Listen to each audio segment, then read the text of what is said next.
नमस्कार, मैं हूं विनोद महला। आप देख रहे हैं दा मुद्दा। मेरे साथ आज कांग्रेस पार्टी के प्रदेश प्रवक्ता लक्ष्मीकांत शर्मा है। लक्ष्मीकांत जी, दा मुद्दा पर आपका स्वागत है। बहुत बहुत धन्यवाद विनोद भाई। शर्मा जी, दिल्ली में विधानसभा चुनाव चल रहे हैं। हर किसी की निगाहें वहीं थी कि दिल्ली में कांग्रेस पार्टी भी चुनाव लड़ रही है। हरियाणा को लेकर तो कोई ज्यादा चर्चा भी नहीं थी। एकदम जो नगर निकाय के चुनाव को लेकर एक ऐसी सूची आई है और 3 सूची आई है, तो ये कैसे एकदम आई सूची?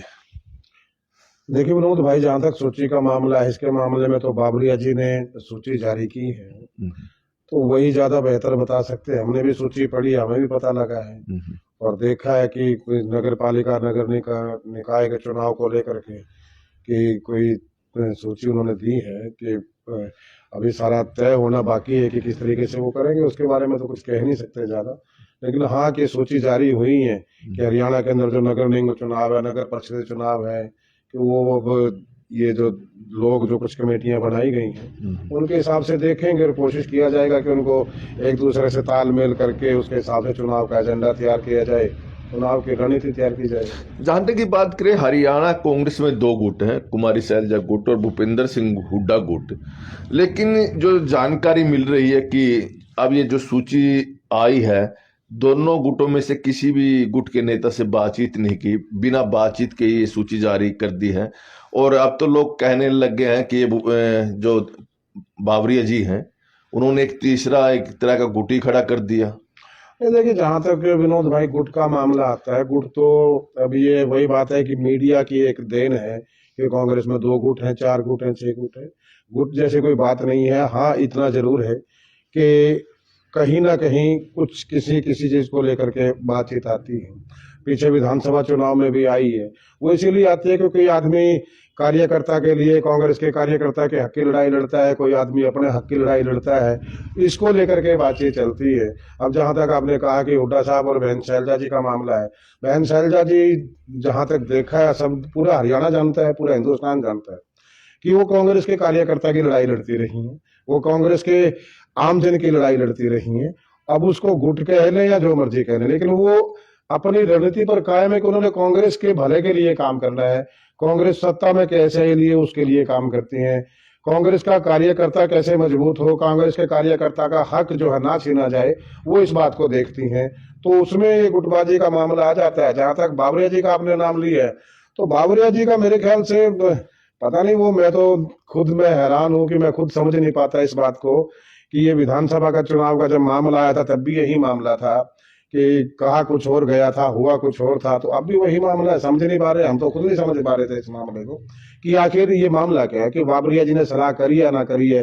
देखिए, इस मामले में तो वही ज्यादा बेहतर बता सकते हैं कि उन्होंने बहन शैलजा जी से, हुड्डा साहब से कोई बातचीत की, कैसे की, क्या किया, कैसे सूची जारी की। हाँ, हमने सूची देखी है, पढ़ी है। और जहां तक वही मामला है, पार्टी कोऑर्डिनेशन का मामला है, तो वही कोऑर्डिनेशन का बनाने का काम, तालमेल बनाने का काम, वो तो हमारा सूची आए ना आए, जो कांग्रेस का असली कार्यकर्ता है वो तो तालमेल के साथ काम करता ही है। अगर देखें तो सूची आने के बाद अगर दोनों गुटों की बात करें, चाहे कुमारी सैलजा की या हुड्डा गुट की, दोनों गुट के नेता इस सूची से संतुष्ट होते दिखाई नहीं दे रहे हैं। वरुण चौधरी ने तो साफ बोल दिया है कि इसकी कोई जरूरत नहीं थी, अगर सूची आनी चाहिए थी तो संगठन की आनी चाहिए थी। वहीं वरुण चौधरी की गिनती पूर्व मुख्यमंत्री भूपेंद्र सिंह हुड्डा खेमे में होती है।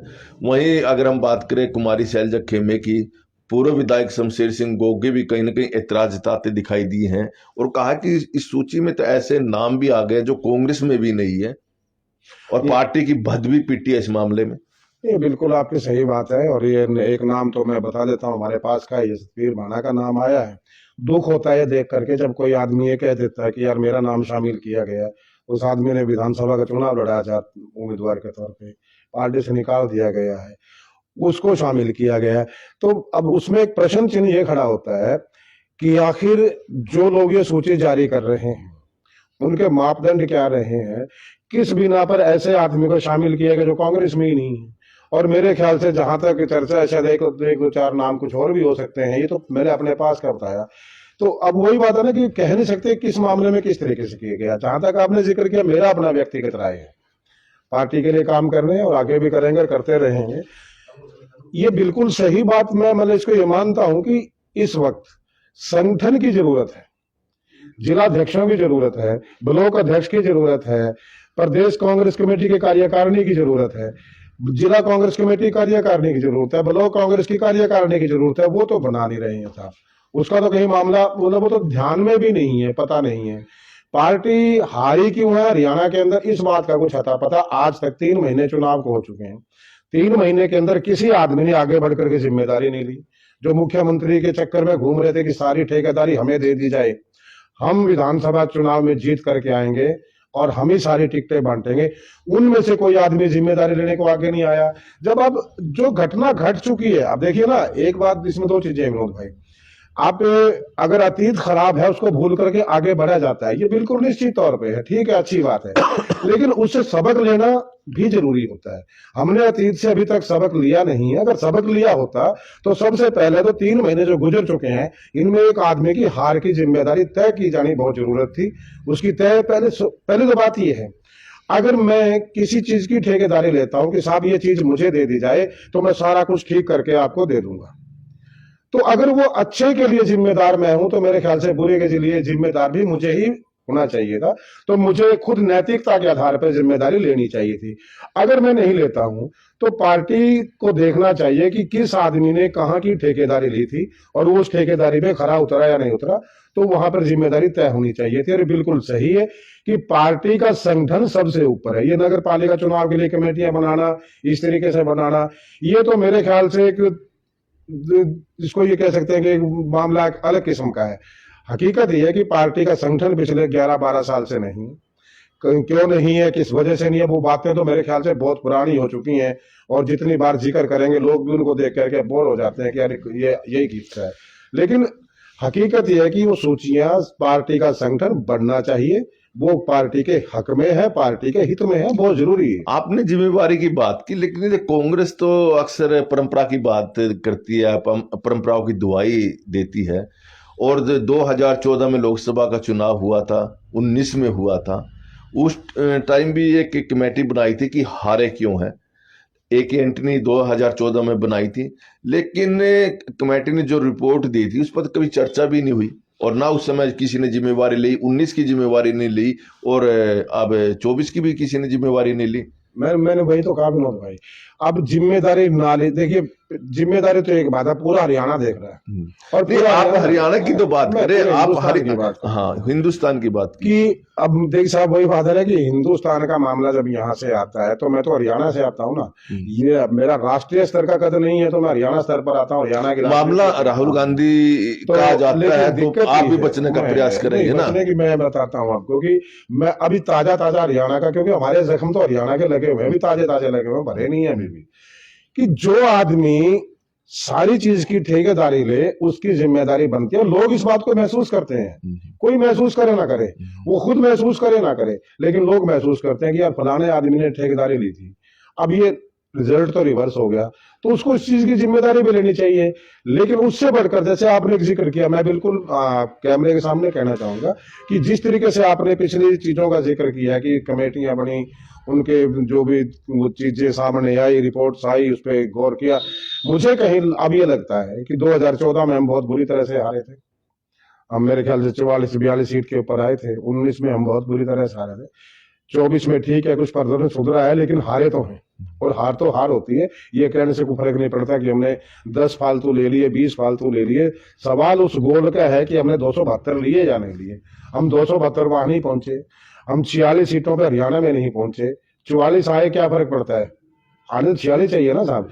तो कहीं ना कहीं जो चीजें पीछे घटी हैं कि हार की कारणों के लिए चीजें बनाई गई और हार के कारण पता नहीं लगे या किसी ने जिम्मेदारी नहीं ली, मुझे लगता है कि ये जो 24 का एपिसोड है ये कहीं ना कहीं उसी की परिणति के स्वरूप है कि अगर उस टाइम 2014 में या 2019 में या जो असेंबली के चुनाव जब भी हमारे हैं, अगर उस टाइम किसी की जिम्मेदारी तय की होती, किसी की भी करते, तो मेरे ख्याल से परिणाम कुछ और होते हरियाणा के। जिम्मेवारी की बात की भी उन्होंने ठेकेदारी ली है, आपका इशारा पूर्व मुख्यमंत्री भूपेंद्र सिंह हुड्डा की तरफ है, मैं जानता हूं, आप बेसिक नाम नहीं ले, लेकिन बार बार अगर कोई इनको जिम्मेवारी देंगे 14 में दी, 19 में दी, इससे पहले 9 में दी, वो हार रहे थे।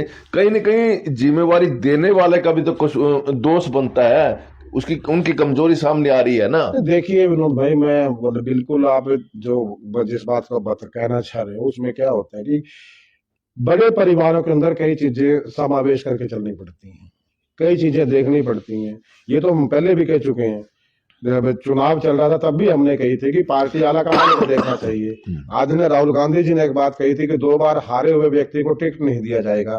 तो मैं तो ये मानता हूं कि उस वक्त राहुल गांधी जी को इस बात पर अड़ना चाहिए था, लेकिन हुआ क्या है, चाहे ब्लैकमेल किया गया, चाहे किसी तरीके से कुछ भी किया गया, चाहे राजनीतिक किसी उसको क्या परिभाषा क्या संज्ञा हम देंगे वो मैं नहीं जानता, लेकिन मैं ये जानता हूं कि किसी भी तरीके से अगर किसी चीज को कैप्चर किया गया है या जबरन किसी चीज को काबू करने का प्रयास किया गया है। देखिए कई बार क्या होता है कि एक परिवार में 4 बच्चे होते हैं, उनमें से कोई बच्चा खराब होता है, माँ बाप चारों से बराबर का प्यार करते हैं। 3 बच्चे समझदार हैं, सियाने बच्चे हैं, वो माँ बाप को अननेसेसरी तंग नहीं करते।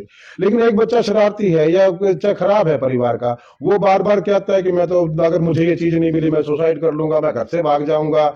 तो वो कहीं ना कहीं माँ बाप उसके आगे झुकते हैं, कुछ ना कुछ बात होती है। तो ठीक यहाँ भी यही मामला है, परिवार का मामला है, परिवार में एक आदमी तंग करता है। तो अब ये ठीक है कि नहीं झुकना चाहिए, लेकिन हुआ तो है ना साहब कि विधानसभा चुनाव के अंदर भी एक आदमी टिकटें बांटता है। तो कारण क्या रहा वो एक अलग मामला है, लेकिन हम कहते हैं चलो आपने बांट ली, सब कुछ दे दिया एक आदमी को, तो फिर उसकी जिम्मेदारी ये भी तो बनती है कि परिणाम तो सकारात्मक लेके आए। 37 आ गए ये कोई मायने नहीं रखता। आप मैंने कहा 44 आए वो भी मायने नहीं रखता, 46 आते हैं वो मायने रखता है। पार्लियामेंट में आप 270 ले आओगे तो मायने नहीं रखता, 272 आएंगे तो मायने रखता है। तो ठीक उसी प्रकार से मामला है कि परिवार के मुखिया को बहुत कुछ देखना पड़ता है। कहना तो मेरे लिए बड़ा आसान है, आप भी कह सकते हो, लेकिन परिवार के मुखिया को बहुत कुछ सहना पड़ता है। लेकिन जो परिवार के सदस्य हैं उनको भी देखना चाहिए कहीं ना कहीं। लक्ष्मीकांत जी, अब जो सूचियां जारी हो चुकी है नगर निकाय चुनाव को लेकर, भाई कोऑर्डिनेटर बनाए हैं, प्रभारी बनाए हैं, जोन इंचार्ज बनाए हैं, तो क्या लग रहा है अब आपको नगर निकाय चुनाव में कांग्रेस पार्टी सिंबल पर लड़ेगी? इसके बारे में कुछ जानकारी मिली है? विनोद भाई देखिए, अभी कमेटियां आई हैं, हमें भी पता लगा, मैं बताता हूँ कि मुझे भी अखबार से आपके माध्यम से पता लगा कि मुझे भी जोनल कमेटी में लिया गया है। लेकिन मैं कहता हूं कि पहली बात तो यह है कि इन चीजों से कुछ ज्यादा लंबा चौड़ा फर्क पड़ने वाला नहीं है। पार्टी का संगठन बढ़ना चाहिए, सबसे बड़ा जरूरी वो चीज थी।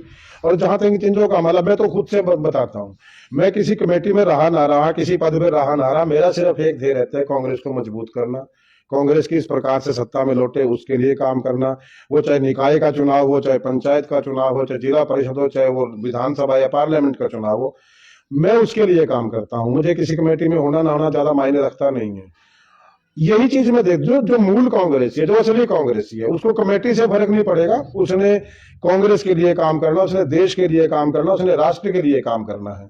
सवाल सिर्फ इस बात का है कि जिस तरीके से ये आपने कहा कि सिंबल पे चुनाव लड़ना, अब सिंबल पे चुनाव लड़ने के लिए अगर हमें उस कमेटी के अगर कोई मीटिंग होगी और बुलाया जाएगा, तो निश्चित तौर पे, मैं शायद आपसे भी मैंने एक बार बातचीत में पहले भी कहा और मैं औरों को भी कह चुका हूं कि मैं इस बात का पक्षधर हूं कि कांग्रेस पार्टी को निकाय चुनाव पार्टी के सिंबल पर लड़ने चाहिए। ये बहुत जरूरी है आज के समय में, जब सारी पार्टियां सिंबल पर लड़ती हैं।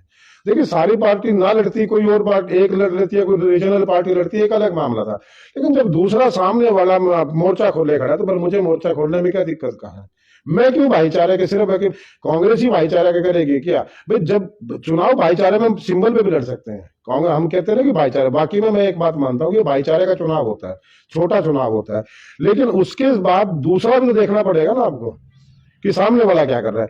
जब सभी इस बात पे सहमत है तो हमें भी सिंबल पर चुनाव लड़ना चाहिए। और जहां तक मेरे से बात, कोई पार्टी जो हाईकमान है या पार्टी का जो भी मौजूदा नेतृत्व है वो कोई बात करेगा, तो मैं बिल्कुल इस बात पे सहमत हूं कि कांग्रेस पार्टी को निकाय चुनाव पार्टी के सिंबल पर लड़ना चाहिए। ये जो सूची जारी हुई है, और पूर्व विधायक शमशेर सिंह गोगी का आरोप है कि इस सूची में ऐसे लोगों को स्थान दिया गया है जिन्होंने विधानसभा चुनाव में कांग्रेस पार्टी के खिलाफ प्रचार किया है और भारतीय जनता पार्टी की मदद की है, और अब उम्मीद की जा रही है कि संगठन नया बनेगा। तो क्या ऐसे आदमियों को इग्नोर करना चाहिए संगठन से? देखिए, जिस आदमी का कांग्रेस से कोई वास्ता नहीं है, जो निजी हितों के लिए काम करता है, मैंने कहा ना कि दो चीजें होती हैं। जो मूल कांग्रेसी है, जो कांग्रेसी है, वो तो कभी इस लाइन में जाता ही नहीं है। इस लाइन में कौन जाएंगे? जो सत्ता के खातिर किसी दल में जाते हैं। कांग्रेस की बात नहीं है, किसी भी दल में जाते हैं। जब तक उनके स्वार्थ की पूर्ति होती है, उस दल में वो काम करते हैं। जब उन्हें लगता है कि उनका स्वार्थ पूरा नहीं होता, तो वो तो पार्टी के खिलाफ करते हैं, अप्रत्यक्ष रूप से या प्रत्यक्ष रूप से। ऐसा संभव है। गोगी जी हमारे सीनियर भी साथी हैं और मेरा उनका तो रिश्ता बहुत पुराना है, युवा कांग्रेस के टाइम से है। वो विधायक हैं, रहे हैं। अब चुनाव हारे तो कोई बात नहीं, तो वो एक अच्छे विधायक रहे हैं, जुझारू साथी हैं। उनकी बात को हम लाइटली बिल्कुल नहीं ले सकते। उन्होंने कोई बात की तो बिल्कुल सही कही है और इसकी स्थितियां यही बनते हैं, जो मैं बार बार मैंने आपके सामने भी कई बार कही है कि जो ओरिजिनल कांग्रेस, जो कांग्रेसी है, जिसके खून में कांग्रेस है, वो कभी ऐसा काम नहीं करेगा। दिक्कत वही आती है, हम इसी बात का विरोध करते रहे। मैं खुद विरोध करता हूं कि ऐसे लोगों को आप आगे फ्रंट पर लेकर के आ जाते हो कि जब तक उनका मतलब चलता है, उनका कोई स्वार्थ पूरा होता है, तो वो कांग्रेस जिंदाबाद करते हैं। अगर उन्हें लगता है कि उनका स्वार्थ यहां से पूरा नहीं होता, तो वो रहते कांग्रेस में हैं, लेकिन काम कुछ और करते हैं, उल्टे सीधे काम करते हैं, दूसरे की मदद करेंगे। तो ऐसे लोगों को अगर पार्टी संगठन में जगह दी जाएगी, तो निश्चित तौर पर और ज्यादा हालत खराब होने वाली है। ऐसे लोगों को पहचान करके, काली भेड़े जिनको कहा जाता है, उनको बिल्कुल दरकिनार करना चाहिए। टिकट मिलना ना मिलना, चुनाव लड़ना ना लड़ना, स्वार्थ पूर्ति होना ना होना, 35 साल से हमारी कौन सी स्वार्थ की पूर्ति हो गई? लेकिन हम तो बिल्कुल आज भी डटे खड़े हैं कांग्रेस के साथ। मैंने अभी भी आपको कहा है कि संगठन में क्या मिलता है क्या नहीं मिलता बात की बात है। सूची में किसमें नाम आता है नहीं आता, वो एक अलग मामला है। टिकट मिलती है नहीं मिलती है, एक अलग मामला है। कटी भी, दुख भी आता है, दर्द भी होता है, सब कुछ होता है। लेकिन इसका मतलब ये कहीं नहीं होता कि मैं कांग्रेस के खिलाफ काम करूं। मैं कांग्रेसी हूं, कांग्रेस के साथ काम करता हूं, कांग्रेस के नेता। हाँ, मेरे मतभेद हो सकते हैं, कोई बड़ी बात नहीं है। किसी व्यक्ति से, किसी नेता से हो सकता है मुझे इनका लाइन ऑफ एक्शन पसंद ना आए, लेकिन उससे नाराज होकर मैं कांग्रेस के खिलाफ काम नहीं कर सकता। ये मेरी फितरत नहीं है। तो ऐसे ही लोगों को जो इस लाइन पर काम करते हैं, आपने पूछा कि संगठन में जगह मिलनी चाहिए नहीं मिलनी चाहिए, मैं तो बिल्कुल साफ कहूंगा कि ऐसे लोगों को दूर से राम राम और नमस्ते कर देनी चाहिए। बात भारतीय जनता पार्टी की भी कर ले। जो हरियाणा सरकार में बड़े मंत्री अनिल विज, उनका एक स्टेटमेंट आई है कि इस सरकार में अफसर उनकी भी सुनते नहीं हैं, और यहां तक उन्होंने कहा कि वो अम्बाड़ा छावनी के लोगों के लिए ढल्लेवाल की तरह धरना देने के लिए तैयार हो जाएंगे। क्या कहेंगे इसके बारे में? हाँ विनोद भाई, सबसे पहले तो मैं बिल्कुल दाम मुद्दा के दर्शकों के सामने मैं आपको दिल से, दिल की गहराइयों से धन्यवाद देना चाहूंगा इस प्रश्न के लिए, क्योंकि ऐसे प्रश्न बहुत कम मीडिया के लोग पूछते हैं और गोदी मीडिया तो पूछता ही नहीं है। उनको तो पहला क्वेश्चन दिखता है, कांग्रेस में गुट क्यों है, कांग्रेस में फूट क्यों है, कांग्रेस में ये क्यों है, कांग्रेस में वो क्यों है।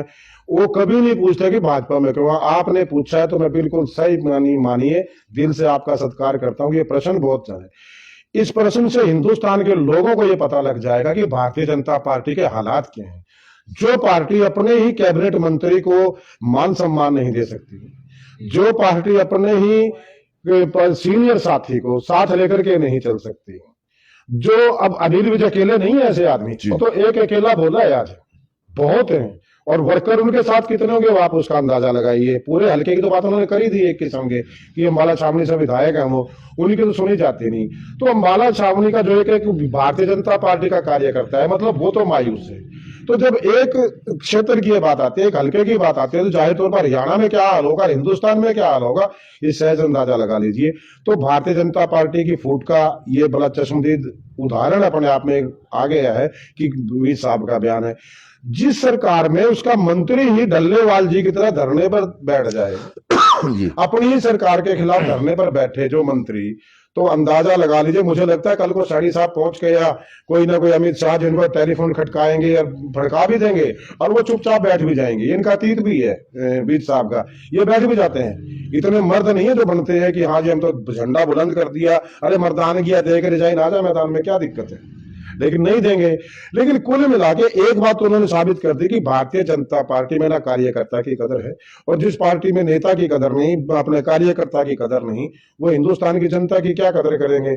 लोगों को शोषण करना लोगों का पेशा है, वो मंत्री बन गए, उनका भी शोषण होना है भाई, वो करेंगे। तो इस तरीके से अब ये भारतीय जनता पार्टी की पोल पट्टी खुल के अब आम आदमी के सामने आ रही है, और मैं इसके लिए आपको बिल्कुल श्रेय दूंगा। मैं एक और बात पूछना चाह रहा हूं कि क्या अनिल विज ने मोहर नहीं लगा दी डल्लेवाल की सोच पर, डल्लेवाल के जो धरने पर बैठे हैं। बिल्कुल, अनिल विज ने, देखिए ये तो मोहर नरेंद्र मोदी भी लगा चुके हैं। कब लगा चुका? जब दिल्ली के अंदर किसान आंदोलन चल रहा था, 13 महीने के अंदर नरेंद्र मोदी ने कभी खालिस्तानी बताया, कभी माओवादी बताया, कभी उनको वो क्या थे, परजीवी, आंदोलनजीवी बताया, कुछ कुछ बताया। लेकिन आखिर में जब अन्नदाता के सामने उनको घुटनों बनाना पड़ा मोदी साहब ने, तब उनको किसान मान लिया था और वो ये जायज हो गया था कि इनका आंदोलन जायज है, तब उन्होंने सारी मांगे मान ली थी। लेकिन क्योंकि फरेब फितरत है, जालसाजी फितरत है, झूठ और बेईमानी इनकी फितरत है, वो उन्होंने किसान के साथ किया। डल्लेवाल जी उसी चीज से तो आगे आए हैं, वहीं से तो निकल करके आए हैं। उन्होंने देखा कि नहीं हो रहा, इंतजार किया, साल का इंतजार किया, तो उस चीज को लेकर के धरने पर बैठे हैं।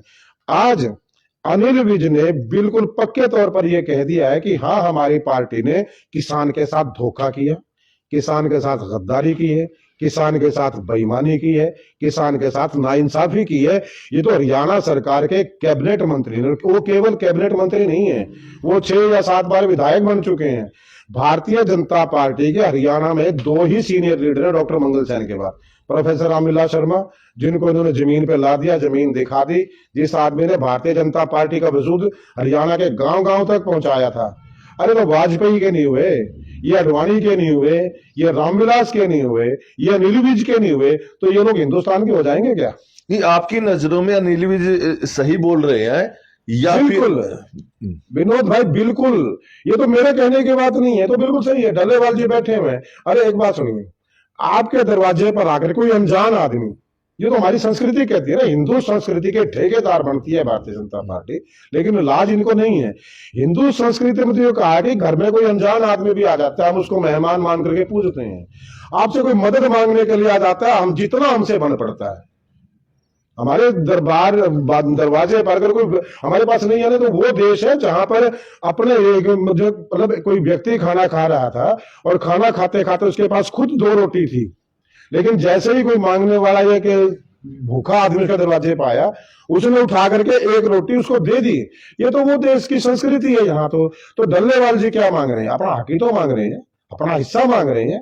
लेकिन क्या किसी भारतीय जनता पार्टी के नेता ने उनसे एक बार भी बात किया? देना छोड़िए, आपने वायदा किया था एमएसपी देने का, आपने वायदा किया था किसान की मांगे मानने का, डल्लेवाल उन्हीं मांगों को लेकर के तो बैठे हैं। तो क्या किसी भारतीय जनता पार्टी के नेता में इतनी नैतिकता है कि जाकर डल्लेवाल से एक बार बात करें? दूसरी पार्टी का कोई लोग जाए तो कहते हैं किसानों को बरगलाते हैं। भैया तुम बरगलाने का मौका क्यों देते हो? तो मैं फिर इस बात के लिए अनिल विज जी का तो स्पेशल धन्यवाद करूंगा कि देर से ही सही, किसी भी तरीके से सही, उनको सद्बुद्धि आई है और डल्लेवाल जी का समर्थन उन्होंने किया है। उन्होंने सरकार की जितनी बेईमानी, मक्कारी और झूठ पर ठप्पा लगाया है। अगर आप डल्लेवाल की जिक्र हो रहा है, जो डल्लेवाल जो मांग कर रहे हैं, या इससे पहले डल्लेवाल ने भी या इनसे पहले जो बड़े नेता भारतीय किसान यूनियन की हुए हैं, कांग्रेस के राज में जब कांग्रेस की सरकार हुआ करती थी, यही सेम मांगे कांग्रेस से भी मांगते, तब कांग्रेस ने भी किसानों के लिए क्या किया? लेकिन किसान किया किसने है भाई? क्या 5 रुपये रेट बढ़ा दिया, 10 रुपये, 2 किसान को यहाँ तक पहुंचा। सुनिए मेरी बात भाई, अभी वो सन मुझे याद है, थोड़ा जब हमारे 2005 में कांग्रेस की सरकार हरियाणा में आई थी, तो बासमती जहाज में गई थी, आपको पता होगा, हरियाणा में, और हर घर में मारुति कार खड़ी होगी, तो लोगों ने, किसान ने मारुति के पीछे बासमती लिखवाया था। आपको याद होगा ये बात ही। अपनी जब मेरे ख्याल से आप अखबार में पत्रकार थे, मैं कांग्रेस में, यूथ कांग्रेस में हुआ करता था, तो मुझे वो बड़ी चीज भी याद है। बिजली के बिल किसने माफ किए थे? जब 1600 करोड़ के बिजली के बिल माफ किए तो कांग्रेस ने किए थे, 2005 में सत्ता है, जबकि वो कांग्रेस, जो वो किसान की डिमांड भी नहीं थी। तो कांग्रेस के राज में, देखिए, ये मैं एक बात मान सकता हूं, कहीं ना कहीं कमी हर इंसान में हो जाती है, कोई बड़ी बात नहीं, किसी में चूक होना। कई बार क्या, बड़े परिवार में किसी को नहीं पता होता कि छोटे बच्चों को क्या चाहिए, लेकिन जब वो मांगता है, जो जिक्र करता है, तो उसको दे देना। दूसरी बात, कांग्रेस ने, आप आज तक बता दीजिए, कांग्रेस के शासन काल के अंदर, ये 70 साल की बात करते हैं, मैं 70 साल की बात कर देता हूं, 70 साल में जितने साल भी कांग्रेस का राज रहा है, किसी कांग्रेस की सरकार में 1-1.25 साल तक किसान धरने पर बैठा हो, आंदोलन पर बैठा हो, एक जगह बता दीजिए। 10 दिन से ज्यादा, 12 दिन से ज्यादा कहीं धरना प्रदर्शन कांग्रेस के राज में हुआ, वो बता दीजिए। दूसरी बात, कांग्रेस के राज में एक चीज होती थी, मैं नहीं कहता कि 100% कहते ना कि इल्जाम तो भगवान श्री राम पर भी लगे थे, वो गलत थोड़ी थे, लेकिन लगे, वजह कुछ भी रही हो। तो कांग्रेस ने जितना किया वो सबके सामने है। दूसरी बात सबसे बड़ी कि अगर कांग्रेस का राज होता, डल्लेवाल जी इतने दिन तक आमरण अनशन पर ना बैठते। कांग्रेस की एक जो रही है, एक नीति रही है, भाई मांगना सबका हक होता है। कर्मचारी है वो भी सरकार के बच्चे होते हैं, जो किसान है वो भी सरकार के बच्चे थे, सरकार माई बाप होती है। कोई भी व्यक्ति पर उस देश का नागरिक है, प्रदेश का नागरिक है, वो सरकार के बच्चों के समान होता है। और कांग्रेस ने हमेशा इस थ्योरी पर चली है, नीति पर चली है कि जो भी आदमी अपनी डिमांड करता है, कुछ भी चीज मांगता है, उनसे बातचीत करके रास्ता निकाला गया है। थोड़ा दिया गया, ज्यादा दिया गया, एक अलग मैटर है। पूरी दी, कम दी, ज्यादा दिया, एक अलग मामला है। लेकिन कांग्रेस के राज में हर आदमी खुशहाल रहा है, हमेशा रहा है। ये कभी नहीं कह सकते। 2014 तक की बात आज लोग, भारतीय जनता पार्टी के लोग करते हैं। क्या कहते हैं कि कांग्रेस के राज में गोज में रुपया तो था भाई। नहीं, कांग्रेस के राज में गोलियां भी बहुत चली किसानों पर, किसान मारे भी गए उन गोलियों से। वो कांग्रेस का राज था, निसिंग कांड आपको याद भी आ रहा होगा। मुझे सब याद है, लेकिन कांग्रेस के राज में आत्महत्या, कांग्रेस के राज में बॉर्डर पर किसान मरे, बहुत सारे किसानों ने आत्महत्या की है। ना नहीं, ऐसा कुछ नहीं है विनोद भाई, आप आंकड़े देखिए ना। आंकड़े सब है अपने पास, सब है अपने हैं। कांग्रेस ने कभी इस हठ धर्मिता का परिचय नहीं दिया कि सुप्रीम कोर्ट कह ले कि बात करो, उसके बावजूद भी कोई बात करने को तैयार नहीं है। यार किसान है, हिंदुस्तान के तो लोग हैं, पाकिस्तानी है क्या? पाकिस्तान में तो बिन बुलाए चले जाते हो बिरयानी खाने के लिए। पाकिस्तान में जाके तो आप नवाज शरीफ की माँ को साड़ी भी भेंट कर देते हो। तो यहां जाने में कौन सी तकलीफ है यार? आपको दिल्ली के बॉर्डर पर आने में तकलीफ है, आपको मणिपुर जाने में तकलीफ है, आप गाजा का आप वो कौन से युद्ध चल रहे हैं उनको बंद करवा देते हो 2-2 घंटे के लिए। मणिपुर आप जा नहीं सकते। किसान हिंदुस्तान के अंदर बैठा है, किसान हरियाणा पंजाब के बॉर्डर पर बैठा है, किसान दिल्ली के राजधानी में बैठा है, वहां तक जाने में तकलीफ होती है। कांग्रेस ने कभी ऐसी फिलोसफी, ऐसी जो नीति है नहीं की। कांग्रेस ने हमेशा बातचीत का रास्ता उल्टाया। किसान से हो, कर्मचारी से हो, बातचीत करके हर मसले का समाधान निकाला है कांग्रेस ने। ये थे हमारे साथ कांग्रेस के प्रदेश प्रवक्ता लक्ष्मीकांत शर्मा। लक्ष्मीकांत शर्मा जी ने बताया है कि जो प्रभारी दीपक बावरिया ने नगर निकाय चुनाव को लेकर सूची जारी की है, इसकी इतनी जरूरत नहीं थी। अगर आज हरियाणा में कांग्रेस को सबसे ज्यादा जरूरत थी तो वो संगठन की थी। जिला अध्यक्ष बनने चाहिए थे, ब्लॉक अध्यक्ष बनने चाहिए थे। और 11 सालों से कांग्रेस के पास संगठन नहीं है, और जब तक कांग्रेस संगठन घोषित नहीं करेगी, कांग्रेस मजबूत भी नहीं होगी।